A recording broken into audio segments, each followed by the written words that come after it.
Florence, and I'm almost 16 and I'm a sophomore.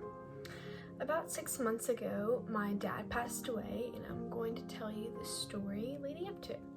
The week before he passed away, it was homecoming week, and then the week before that, my parents went to Cabo on their anniversary and my mom's birthday trip. And when they came back, everything was fine for the whole homecoming week. I got my braces off, I got a spray tan, we had a great homecoming game and pep rally and parade for my school. And then that Friday night for the homecoming game, he didn't want to come with us to the game, which is unlike him, but he's a big baby, and he was tired, and he said that he didn't feel well, so we just let him stay home. And so the next morning, it was time for me to get my spray tan, and my mom was kind of freaking out, and I didn't know what to do because my dad had gotten really sick through the night. And I didn't really think much of it. I tried to keep myself together because after my spray tan, we were just trying to figure out what happened, what was going on, and what we needed to do, because that night was homecoming and my mom really wanted to be there for me to take pictures and get me ready and everything. We ended up deciding to have my mom take my dad to the hospital and have one of our close family friends come over and take pictures of my friends and I, and then one of my friend's parents take us to dinner and everything, and then take us to homecoming too, because we can't drive. And so my mom took my dad to the hospital, and I didn't really think much of it. I was just trying to focus on homecoming, and she told me that there's nothing I could do, so not to worry about it and to have a good time. So when we got to homecoming went great. I didn't think about it really at all, only a little bit, because I still have those worries, but not too much. And so after homecoming, we went back to my friend's house, and I called her and I was like, how's he doing? And she told me that he was on a ventilator, which means he can't breathe on his own, and he was beginning organ failure. And so that's when I really knew that something was really, really wrong. Probably with all my years of Grey's Anatomy watching. Yeah. So I knew that something was really, really wrong. So the next morning, October 6th, 2019, my mom calls me at about 8:50-ish.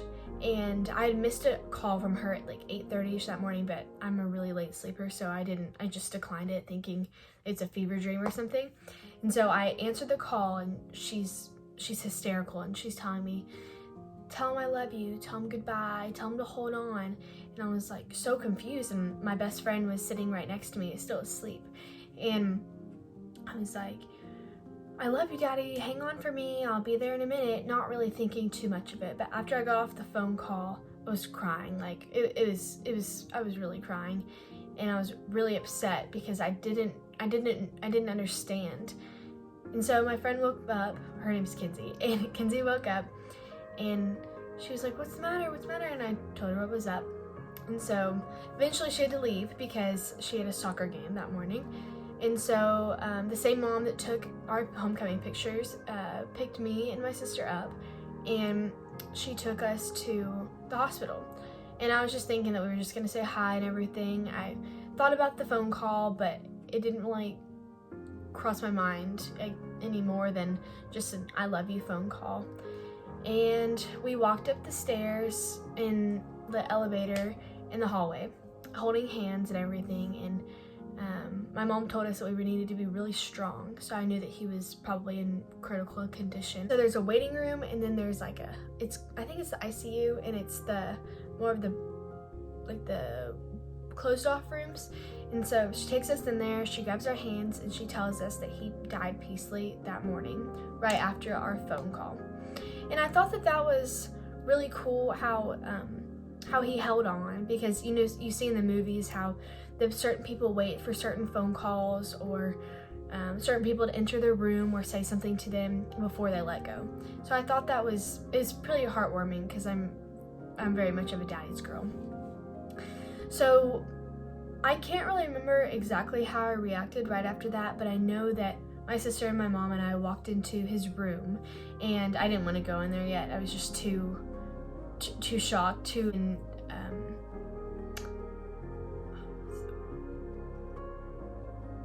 I remember walking back out into the waiting room and having my mom's friends rub my back and tickle my back and play with my hair and just try to comfort me in any way, because I could not stop crying. And I had told Kinsey, I was like, can you please come over after your game? And I hadn't told her what happened yet because I didn't want to mess her up for the game. And she was like, I don't know, I'll see, you know, but I was like, I know she'll come, like, when she figures it out. And so I didn't tell her. And I just kind of kept it to myself. I remember leaving the hospital, and a couple of my friends knew at this point, and they were just heartbroken. They didn't even know what to say, because my dad was really funny, a huge family guy, huge friend guy. He never met a stranger, is how someone put it before. He loved, like, just talking to people in general. So whenever I would have friends over, it was frequently, they would, like, that was their second dad. And so everyone kind of, like, it hit hard for everyone. What happened was that when my parents went to Cabo, my dad contracted E. coli, and it's kind of like a bacterial infection, and sometimes it kills people, sometimes it doesn't. But when he was in the hospital, the doctors couldn't figure out what exactly was happening to him, and later on we figured out it was E. coli, but he had underlying heart issues that we didn't know about, and so that's what kind of got him, and he died from sepsis. So that was about 6 months ago, and it is now April 10th, and it's been definitely a huge change. It's not an easy change at all. I went from living a great, easy life. I was pretty mature then, but I've definitely matured now.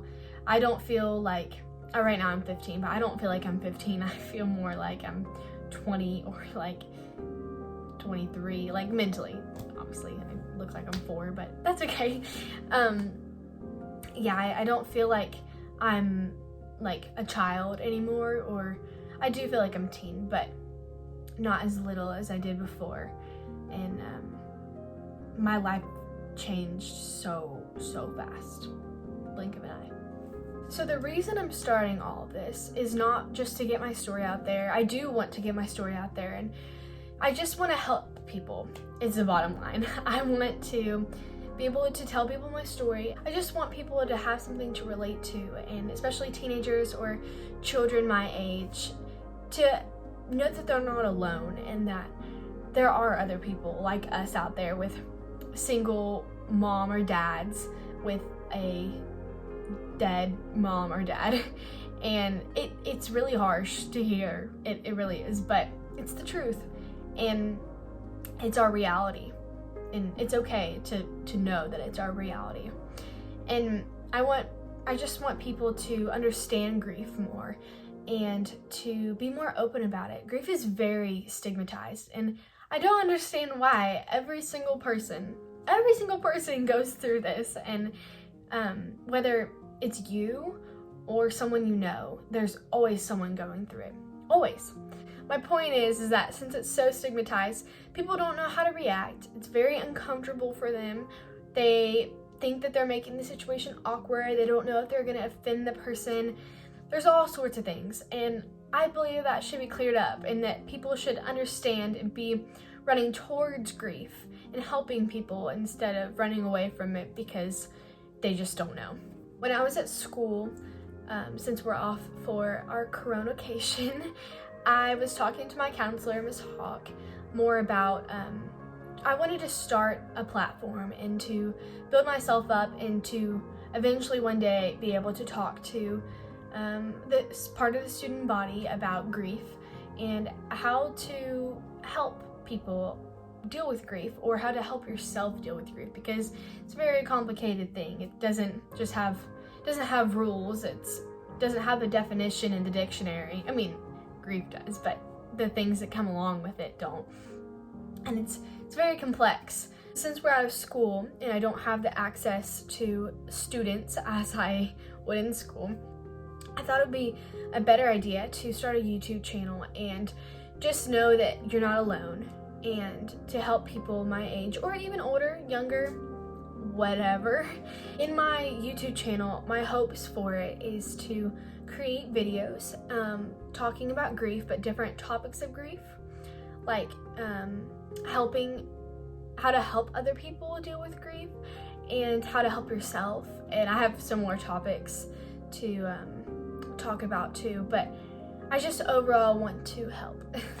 Thank you very much for listening to my story and for joining me in this journey to help people and my own journey. So if you want to learn more about grief or want to support me in this, then subscribe and watch my videos and help me to educate the people and bring them out of the darkness of grief. Feel free to comment what you can or what you want to know about grief and different topics and subjects that you want to hear me talk on, and I'll write them down and probably get to them. So thank you all for supporting me, and I hope you have a blessed day. Bye.